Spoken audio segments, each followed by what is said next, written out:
Quando você ora, você está falando com Deus, mas quando você lê a Bíblia, Deus está falando contigo. Por isso nós estamos num plano anual de ler a Bíblia inteira, porque quando você tem intimidade com a palavra de Deus, você tem intimidade com a voz de Deus. Vamos ler a Bíblia inteira? Vamos ler a Bíblia inteira ainda esse ano? Nós vamos te ajudar. Se você ainda não é inscrito no canal, se inscreva no canal, dá essa força. Se inscreva no canal, dá o like, compartilha também para os seus contatos e grupos. Vamos à leitura de hoje. Dia 170, nós vamos ler 2 Samuel 14, Salmo 106, a partir do verso 24, 2 Pedro 2, 2 Samuel 14. Absalão volta para Jerusalém. Joabe, filho de Zeruia, vendo que o coração do rei começava a inclinar-se para Absalão, mandou trazer de Tecoa uma mulher sábia e lhe disse: finja que está muito triste, vista as suas roupas de luto, não se unja com óleo e faça de conta que é uma mulher que há muito tempo está de luto por algum morto. Apresente-se ao rei e diga-lhe tais e tais palavras. E Joabe lhe pôs as palavras na boca. A mulher tecoíta apresentou-se ao rei e, inclinando-se, prostrou-se com o rosto em terra e disse: ajude-me, ó rei. Então o rei perguntou: em que posso ajudá-la?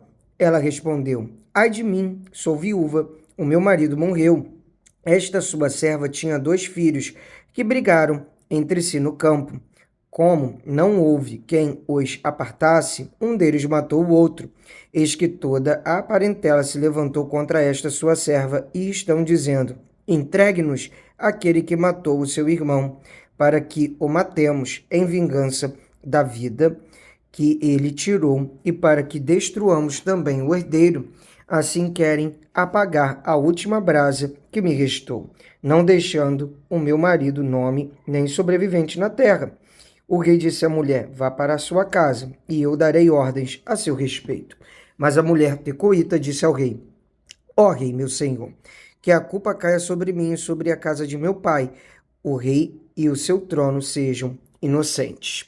Então o rei disse: se alguém falar contra você, traga-o aqui, e ele nunca mais a incomodará. A mulher acrescentou: que o rei se lembre do Senhor seu Deus, para que os vingadores do sangue não se multipliquem e exterminem o meu filho. Davi respondeu: tão certo como vive o Senhor, não há de cair no chão nenhum só dos cabelos de seu filho. Então a mulher disse: permita que esta sua serva fale uma palavra ao rei, meu senhor. Ele disse: fale.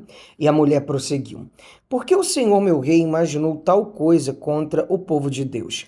Pois, ao anunciar tal juízo, o rei condena a si mesmo, visto que não quer fazer voltar o seu desterrado, porque todos temos de morrer. Somos como água derramada na terra, que já não se pode juntar, porque Deus não tira a vida, mas encontra meios para que o banido não permaneça afastado de sua presença.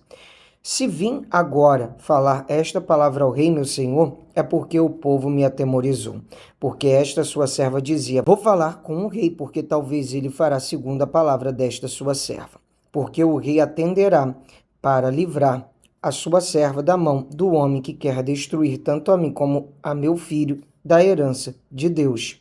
Dizia mais esta sua serva: seja agora a palavra do rei, meu senhor, para a minha tranquilidade, porque como um anjo de Deus, assim é o rei, meu senhor, para discernir entre o bem e o mal, que o Senhor, seu Deus, esteja com o rei, meu senhor. Então o rei disse à mulher: não me encubra nada do que vou lhe perguntar. A mulher respondeu: pois fale o rei, meu senhor. O rei perguntou: não é verdade que a mão de Joabe está com você em tudo isto? Ela respondeu: juro pela sua vida, ó rei meu senhor, que ninguém poderá se desviar nem para a direita nem para a esquerda de tudo o que o rei meu senhor tem dito. Sim, foi o seu servo Joabe quem me deu ordem, e foi ele quem ditou a esta sua serva todas estas palavras. Foi para mudar o aspecto deste caso que o seu servo Joabe fez isto. Porém, o meu senhor é tão sábio como um anjo de Deus para entender tudo o que se passa na terra. Então o rei disse a Joabe: atendi ao seu pedido. Vá e traga o jovem Absalão. Joabe se inclinou, prostrou-se em terra, abençoou o rei e disse: Hoje reconheço que obtive favor aos seus olhos, ó rei meu senhor, porque o rei fez segundo a palavra do seu servo. Então Joabe se levantou, foi a Gessur e trouxe Absalão a Jerusalém. Mas o rei disse: Que ele volte para a sua casa e não veja minha face. Assim Absalão voltou para a sua casa e não viu a face do rei. A beleza de Absalão? Em todo Israel não havia homem tão celebrado por sua beleza como Absalão. Desde a planta do pé até o alto da cabeça, não havia nele defeito algum. Quando cortava o cabelo, e isto se fazia no fim de cada ano, porque o cabelo lhe ficava pesado demais, seu peso era de mais de 2 quilos, segundo o peso real. Também nasceram a Absalão 3 filhos e uma filha. A filha se chamava Tamar e era uma mulher muito bonita. Absalão é admitido à presença de Davi. Absalão ficou 2 anos em Jerusalém sem ver a face do rei. Então mandou chamar Joabe para o enviar ao rei. Mas Joabe não quis vir. Mandou chamá-lo segunda vez, mas Joabe não quis vir. Então Absalão disse aos seus servos: Vejam, Joabe tem um pedaço de campo pegado ao meu, e tem cevada nele. Vão lá e ponham fogo. E os servos de Absalão meteram fogo nesse pedaço de campo. Então Joabe se levantou, foi à casa de Absalão e lhe disse: Por que os seus servos meteram fogo no pedaço de campo que é meu? Absalão respondeu: Mandei chamá-lo, dizendo: Venha cá, para que o envie ao rei, para dizer-lhe o seguinte: Para que vim a Gessur?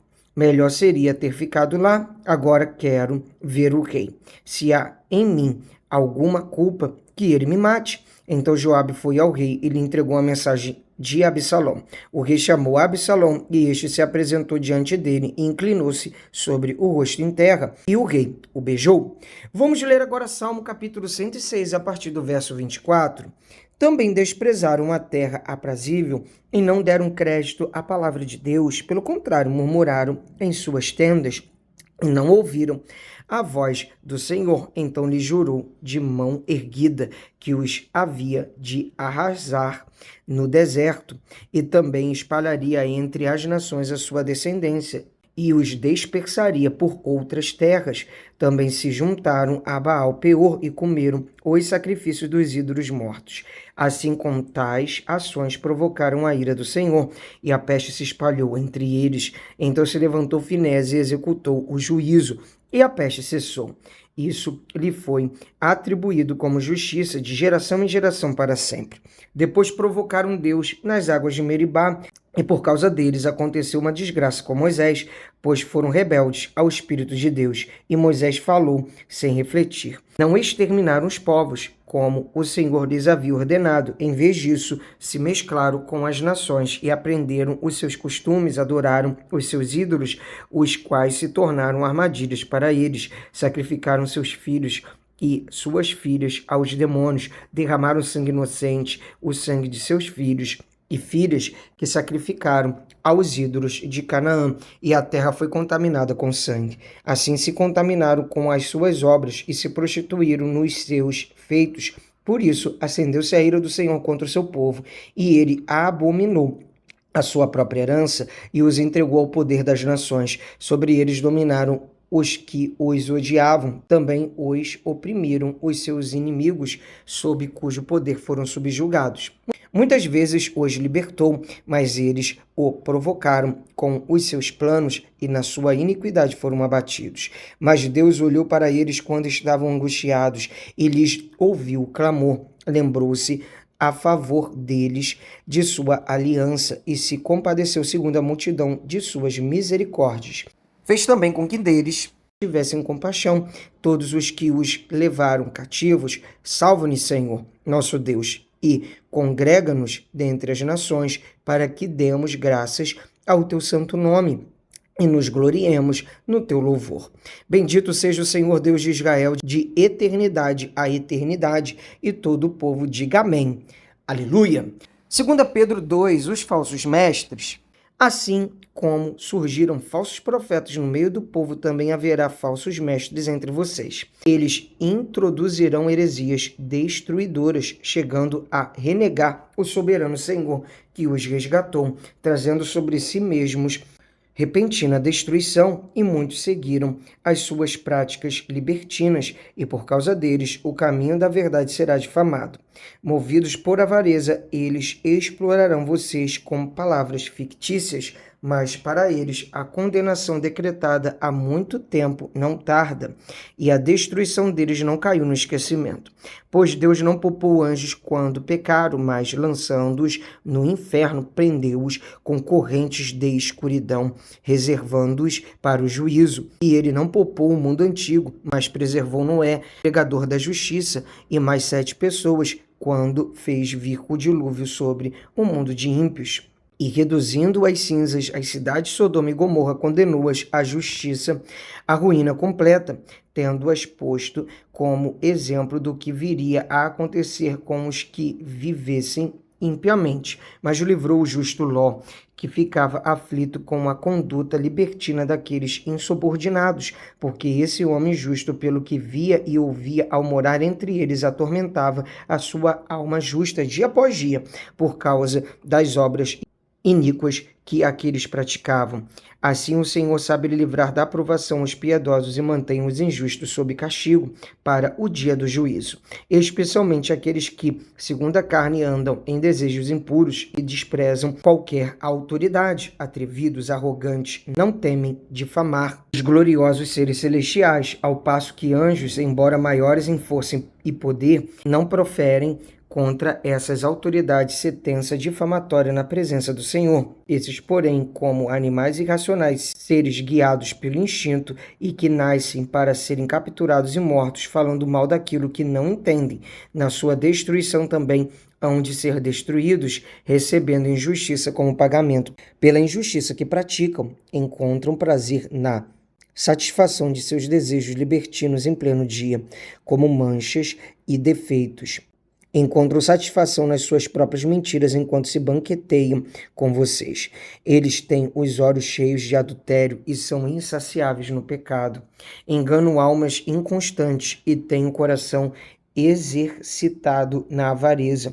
Essa gente maldita. Tendo abandonado o reto caminho, desviaram-se e seguiram pelo caminho de Balaão, filho de Beor, que amou o pagamento pela injustiça, mas ele foi repreendido pela sua transgressão, um animal de carga mudo, falando com voz humana, refreou a insensatez do profeta. Esses tais são fontes sem água, névoas levadas pela tempestade, para os quais está reservada a mais profunda escuridão. Porque falando com arrogância, palavras sem conteúdo, enganam com desejos libertinos de natureza carnal aqueles que de fato estavam se afastando dos que vivem no erro. Prometem-lhes a liberdade quando eles mesmos são escravos da corrupção, pois aquele que é vencido fica escravo do vencedor. Portanto, se depois de terem escapado das contaminações do mundo, mediante o conhecimento do Senhor e Salvador Jesus Cristo, se deixam enredar de novo e são vencidos, o seu último estado se tornou pior do que o primeiro, pois teria sido melhor que eles nunca tivessem conhecido o caminho da justiça do que, após conhecê-lo, voltar atrás e se afastar do santo mandamento que lhes havia sido dado. Com eles aconteceu o que diz certo provérbio, muito verdadeiro: o cão volta ao seu próprio vômito e a porca lavada volta a rolar na lama. Mais um dia de leitura bíblica concluída, pessoal. Vamos avançando. Cada dia de leitura bíblica é você avançando em Cristo. Vamos nessa linda maratona de leitura bíblica todos os dias conosco aqui no nosso canal. Te espero aqui amanhã. Um abraço, pra cima!